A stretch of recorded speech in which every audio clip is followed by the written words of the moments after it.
Delivering or building digital sovereignty requires more than regulations and investments. It's not enough with just setting a policy or strategy. If we don't have the institutional capabilities, capacities to go from policy to action, nothing will really happen or materialize.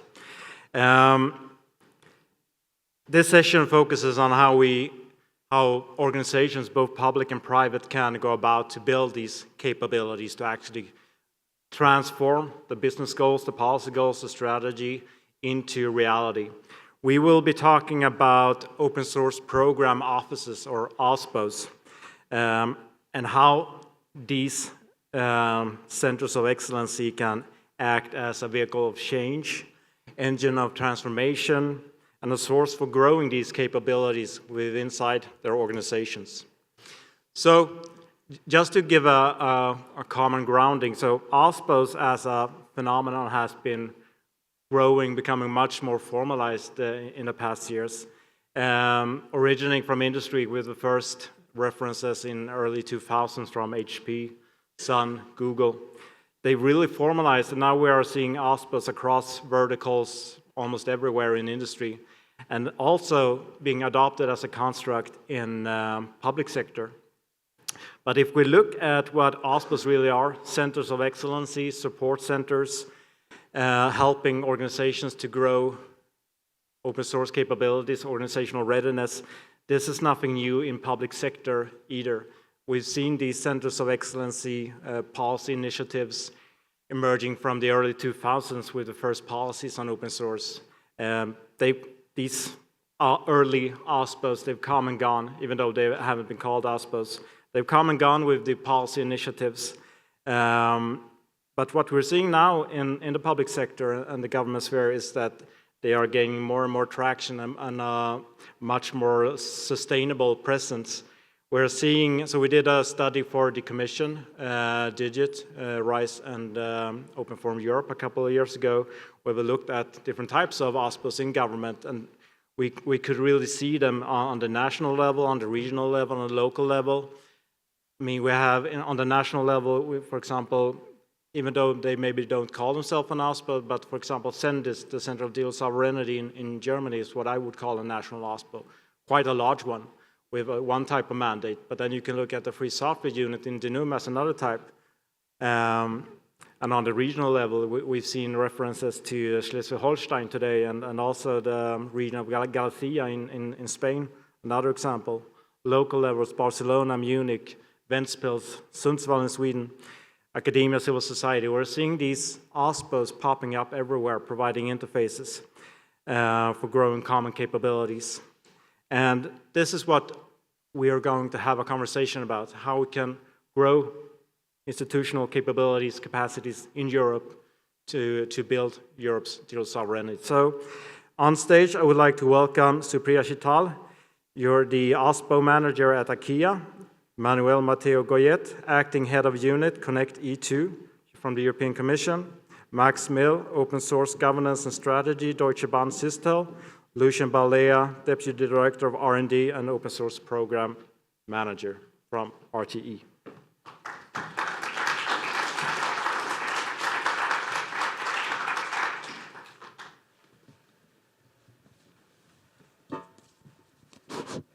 Is it on? Yes? Good.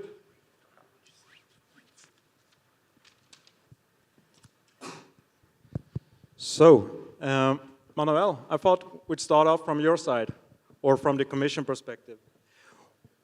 What, per your perspective, are the main strategic challenges and political challenges that Europe is currently trying to address in digital and the technology domain? And how does building organizational capacity or capabilities around open source and OSPOs fit into this thinking? So good afternoon. Thank you very much for what appears to be rather two questions. On the first one, I don't know where you started your week into this EU open source week here in Brussels. My director Thibault has been explaining in different forums this week a little bit the overall vision, which is of definitely increasing once and for all our tech sovereignty across Europe. So it's not only about around software and open source, it covers plenty more of technologies, but so now nailing it down to our area today. I think the two elements that we're very much looking at in the context of software and cloud, the two are quite interlinked today, is first a question of protection of critical sector, be it private or public, and a question on dependency. So the protection of the critical sector and the dependency calls for the next question, which is from what? And I think the two fears that are commonly echoed by stakeholders, or the way we perceive them and the way we hear them from the different public consultations that we've had in the context of the preparation of the Cloud and AI Development Act and the one ongoing until next week on our forthcoming open source strategy, is one well-known fear, which is probably about 15 years old, which is a fear of data access through extraterritorial laws having effects in Europe. And the other one is one of quality of service denial altogether. And if not that element materializing, the coercion that it supposes to be fearful that this actually materializes. So those are a little bit the dimensions, and maybe I'll explain a bit later how we intend to work on that. I think that now coming to your second question, vis-à-vis the OSPOs, what you will hopefully see around Easter in our tech sovereignty package, combining, among others, the Cloud and AI Development Act and the open source strategy, is the response that we will provide to the questions and the fears I was just mentioning. And in practice, I think the beauty of having a strategy but then a legal act is that a legal act gives us an occasion of taking a common decision among member states and of course with the parliament, but so that whatever we propose is not something that just comes out of the super bright minds of Commission colleagues, but that is endorsed throughout the EU by all member states. And I think that in this context, OSPOs will have a role in the two documents and can act very powerfully in this sense. And my colleagues who are more involved can probably share further more practitioners' insight. But the way I see it is as well is first to help into interiorizing these dependencies and those risks I was mentioning before, interiorizing them within the organizations they belong to, but as well showing a path on how organizations can free themselves and I don't know if completely diffuse, but as well, but at least manage those risks.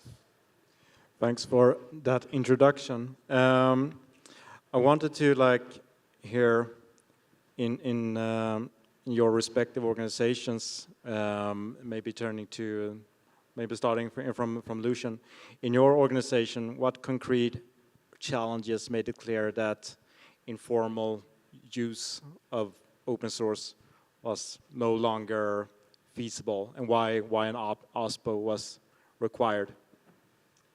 Yeah, so good afternoon. So I'm with RT. So RT is the power transmission operator in France. So basically we build, we maintain, and we operate the high voltage and extra high voltage grid, and we ensure the reliability of the power supply.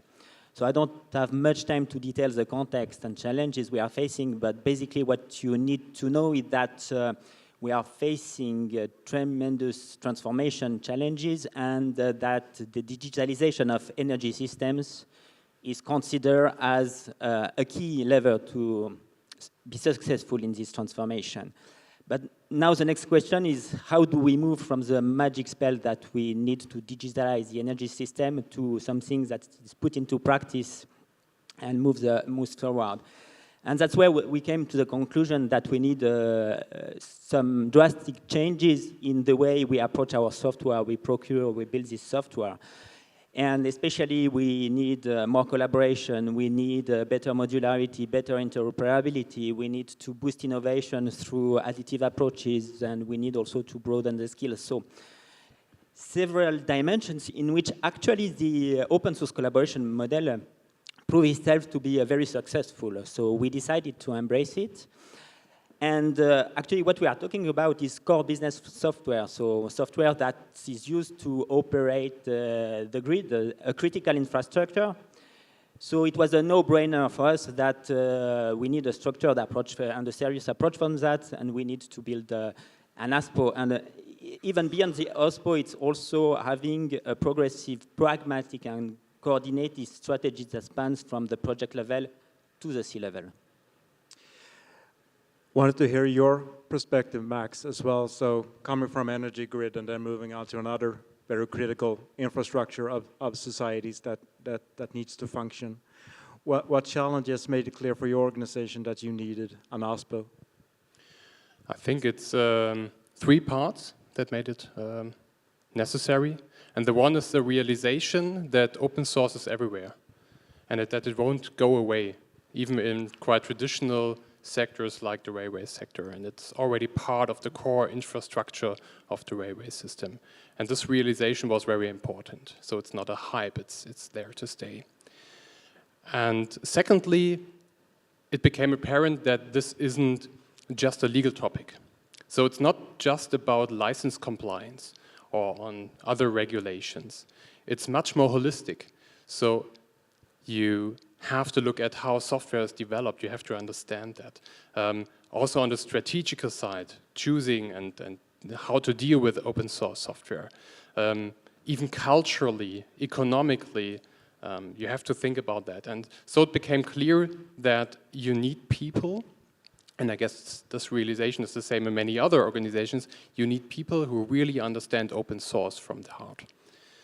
And thirdly, and this is a rather new development, is the realization that we have shared challenges across the whole railway sector that we cannot solve alone. So not even a giant like Deutsche Bahn in Germany. And so we share these challenges with other railway companies, with other organizations in the sector, and we can only solve them by working together. And if we speak about collaboration, this is where open source plays a vital part. I mean, this is our strength. We can do global collaboration, not by individual contracts, but on an open level. And so here, the OSPO that we're having, the virtual OSPO, is a huge facilitator of this exchange with the peers in other companies and other organizations, with the civil society and beyond. And this is why we also founded the Open Rail Association as one of these building blocks in solving challenges together. And I think it's interesting because this is also highlights how, at least I come across OSPOs often as a type of organizational interface, enabling these collaborations, as you mentioned, this foundation when you have shared challenges, the need for shared investment, shared collaboration at the core. I think that really resonates and also translates to government, as we've heard all the day. I wanted to transition to you, Supriya. Now you've been working a couple of years in IKEA. Looking back, what was either the first or the most monumental change that has made the biggest difference in IKEA that you've put in? Yeah, So maybe I should start by addressing a question that probably many of you are sitting with.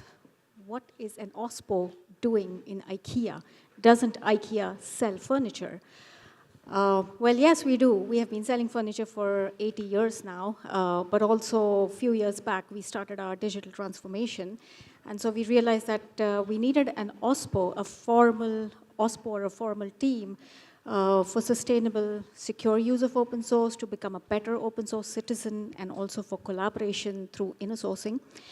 But coming back to your question, Johan, I guess the first thing that we did when I set up OSPO 4.5 years ago was to have a formal governance structure.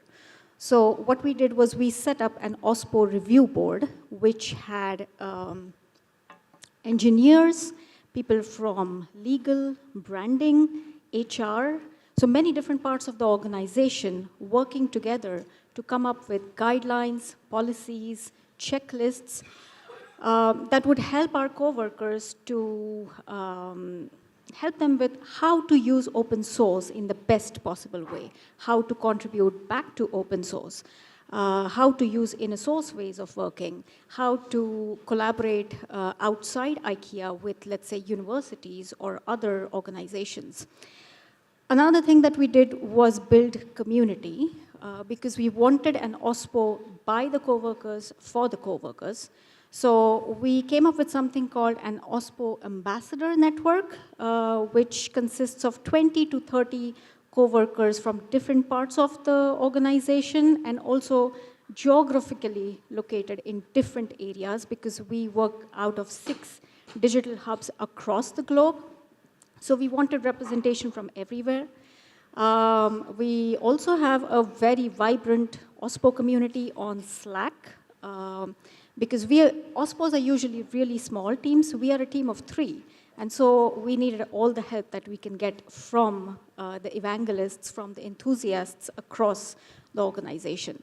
And so all of this helped to make OSPO as the central team for all open source, inner source activities in IKEA.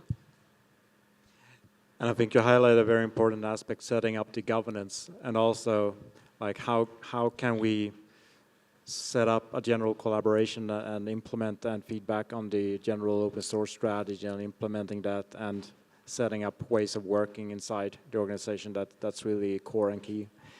I wanted to maybe switch to you, Lucian, and then Max, seeing that you're coming from generally regulated or safety critical environments that puts different extra requirements maybe from other parts or verticals, types of industries. How do you or your OSPOs support or reconciling or balancing, on the one hand, reliability, security, long-term system control, with these more aspects of openness and collaboration? Yeah, so to answer this question, maybe I would like to start with the fact that the power and value of open source materializes when an healthy community emerges and grows. And to reach this point, a key aspect is trust, and there are 2 dimensions in trust. There is a technical dimension, so how can we make sure that these open source collaborations deliver code of good quality that is trustable from this perspective, and that has implemented the best cybersecurity practices. There is also a governance dimension, so how can we make sure that those collaborations are open, transparent, sustainable in the long term, whatever the strategies of individual parties are, and that we avoid any kind of coercion. And then when we get this trust, then there is a virtuous circle. So the community grows, and the more the community grows, then the more trust we get. So it's a process, actually. And so that's one of the key roles of the OSPO, is to work on this virtuous circle. And in our case, what we did, we did partner, we did not reinvent the wheel. We decided to partner with the Linux Foundation to build LF Energy to achieve this. And then the second role, the second important mission was to spearhead internally a significant change in our software culture. And here, key aspects are C-level support, because we had to intervene in various parts of the company. We had to adapt our procurement practices to make sure that they are aligned with the open source strategy. We had to have to grow some internal capacity, also to learn to trust in technical communities that work in a bit different manner than the regular projects. And maybe last but not least, one important point, I had to educate about the fact that we should look for payback, not in the short term, but rather in the mid-term, because as I mentioned, the value is getting the value is a process. So these were the aspects, these two aspects, growing the external community based on trust and then educating internally, that helped tackling what you mentioned in your question. Max, coming from the railway or transport, how do you tackle preconceptions on security and these issues and balance reliability, security, and with this need for openness and collaboration to really benefit from open source? I mean, that's a tough one, and it's often a case-by-case decision or argumentation that you have to do. In general, I completely agree to what Lucian said on the methodologies, how this can be done. But perhaps taking this into the discussion that we are having right now in Europe and also here on the summit about digital autonomy, sovereignty, and so on, I think one of the main challenges for open source professionals working in OSPOs or elsewhere is rather to put this into a context, because the terminology is quite confusing. We noticed that. So this isn't bi-European. And open source might not be the solution to everything. So we in OSPOs have to put this on a realistic ground and to actually clear the expectations around this. And so open source for us, in what you asked, but in general, extends the options of dependencies that we have. So we have to manage dependencies, we have to manage capabilities, and open source is yet another option, or a very interesting option, on the table. And if we decided as Deutsche Bahn, as the railway sector, as the European Union and beyond, that open source plays a vital part here and that we should more integrate it into our strategies from different perspectives, then we as OSPOs are the ones, and now I'm coming back to Lucian, on facilitating the collaboration, on guiding this, on educating about pitfalls and lessons learned, so things that we already did in the past. So we have to be the elevators coming from the engineering rooms up to the top-level management, but not only horizontally, but also vertically. Like, we as Deutsche Bahn are very federated, so we have to play with these different stakeholders on these different levels, and that's the challenging part. And we have to understand both safety regulation and assessment, and we have to understand software engineers who are working day-to-day on the software that we rely on. A lot of good points. I wanted to switch, so we focus quite on the more inward-looking focus of OSPOs. And if we look at OSPOs maybe in government or in public sector, these are quite often also very external-facing in supporting other organizations in government and so on. And I wanted to take the perspective from the private sector, I suppose, and maybe ask you to look beyond your own organization and potentially beyond your vertical or industry, or how you define your share of the market, and really ask yourselves what role you can play in strengthening Europe's digital sovereignty or strategic autonomy. Supriya, do you want to start? Yes, I can start. And the sentence that comes to my mind when I think about this is IKEA's vision, which probably many of you have read or heard somewhere. It's creating a better everyday life for the many people. And that's IKEA's vision, and that very much resonates with the whole concept of open source. So when we started our OSPO, soon we realized that we are going to have to do collaborations, not just with other corporate organizations, but also people in public sector, universities, and that's where you and I met, Johan, at the Swedish OSPO. So in Sweden, we have a group of enthusiasts. It's called Swedish OSPO, and we meet every maybe 2-3 times a month to talk about policies, the different problems or the issues that we are facing, the local issues, EU-related issues, and it has been a fantastic collaboration, I have to say. What we have also done is we have a collaboration with the Blekinge Tekniska Högskola. It is a university based in Sweden, and we have a 3-year project going on with them, specifically focused on inner source, which is using open source ways of working internally. And that has also helped us because we get to work with students who are going to be the innovators of tomorrow.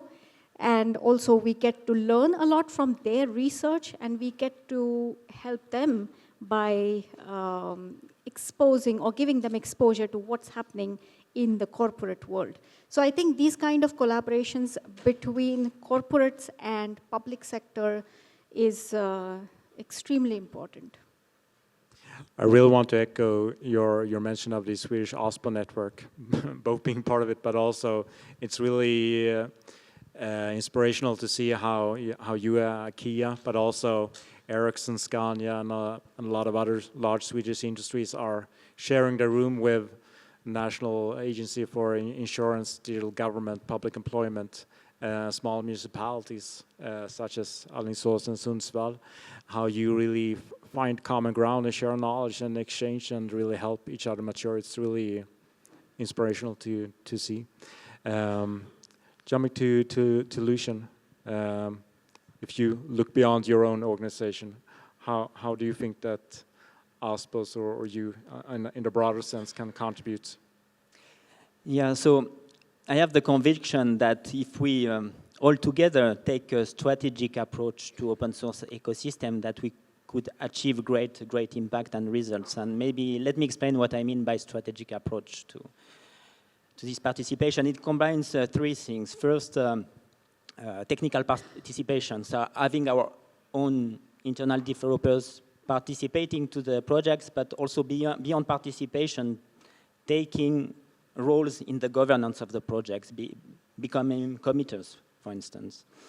And then, of course, we do not necessarily do everything internally, so we also rely on external services. And here, what is important is to achieve, to have a way to get directed open source services. And by directed, what I mean, it's not only specifying from a functional perspective what we need, but how this should be achieved, and requesting from our ecosystem to work with the communities to contribute back. And that way, that means that also what we are purchasing from the outside returns to the key technological projects that we are depending on. So it reinforces those projects. And then the third component is to have also strategic roles in the foundation, in advocacy, etc. And yeah, all this together, maybe what I would also emphasize is that the stake, especially here in Europe, we have a context that does not always ease the federation and aggregation of efforts. We have nations that may have different point of view. We also have rules and regulations that foster competition, but do not always promote consolidation.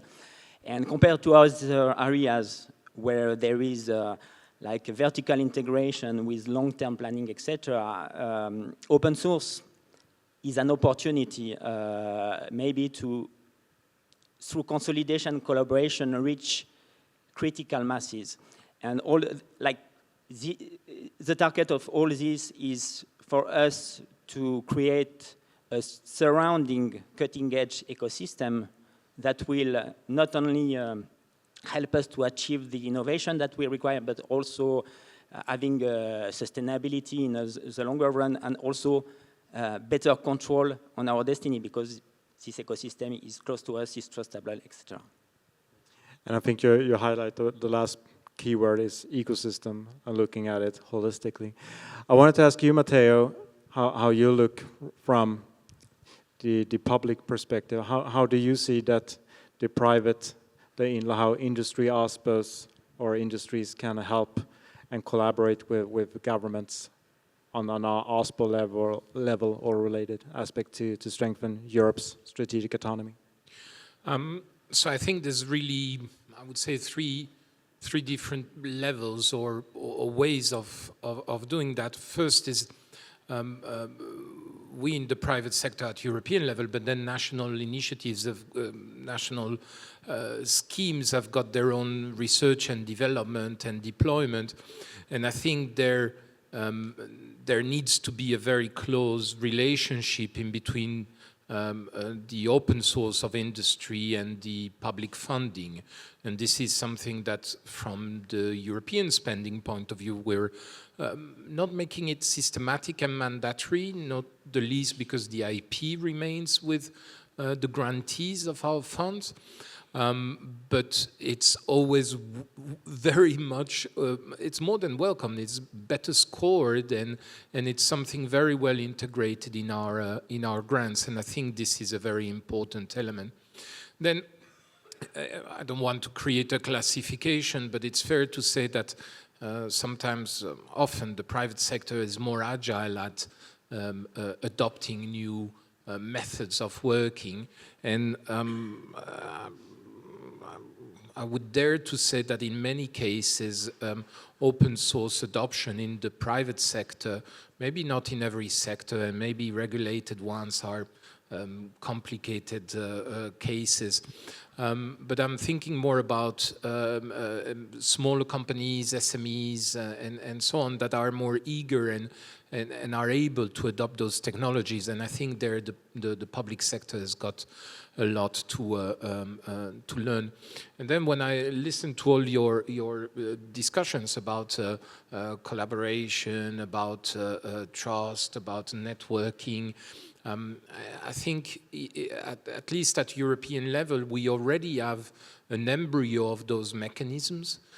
We have an OSPO network in between willing member states with 8 to 10 regular participants, but that's very short of 27. We have now an EDIC, which is more a funding vehicle to fund open source for the public sector, which is very useful. But again, it's only a few member states, and what we're thinking about is how to make it more structural, without necessarily obliging, but and riding this current wave of doing more and more sovereign, more autonomous, and relying on open source into that journey. And I'd like to continue on that aspect into the last question, maybe. Starting with you, Max. So we talk about institutional capacities or capabilities here on a European level.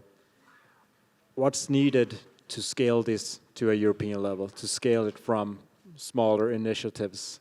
Should we start regulating, demanding, requiring each organization, public organization, to have an OSP, or what's the best way to go about?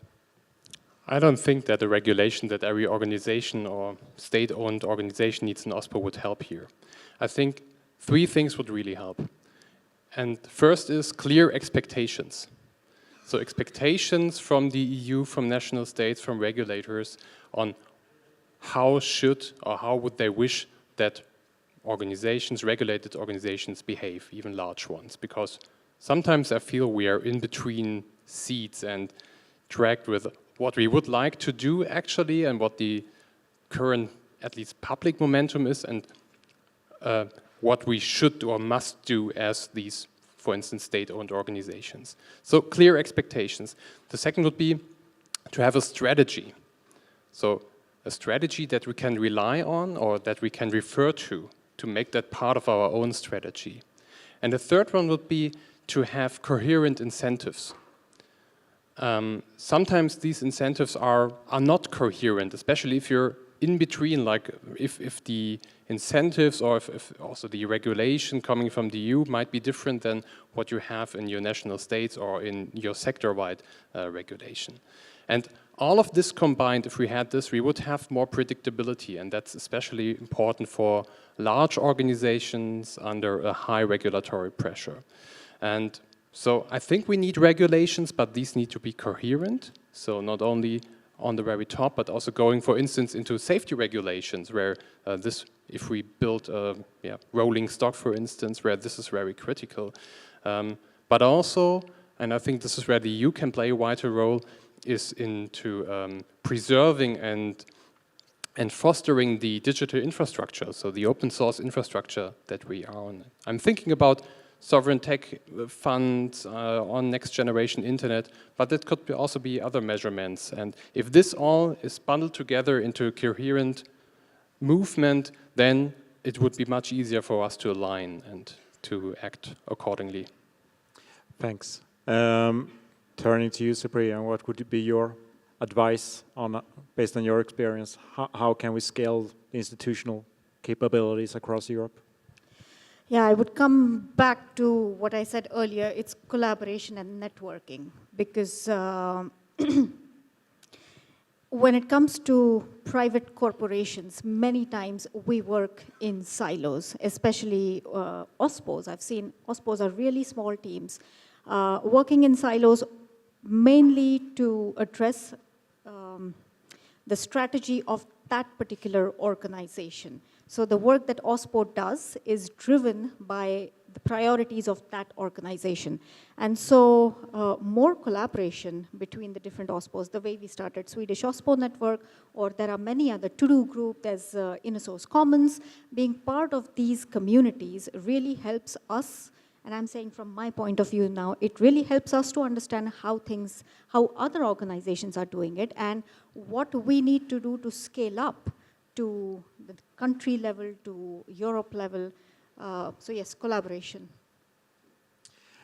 I wanted to turn to you, Lucian, as well. You mentioned how you in the energy sector have built up Elf Energy, and it kind of ties into what Supriya was talking about in terms of networking and collaboration areas. Do we need these kinds of formal?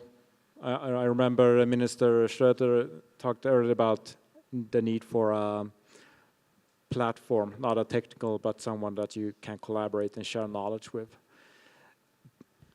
Is there such a platform today, or is this something that the private sector or industry can help to create? I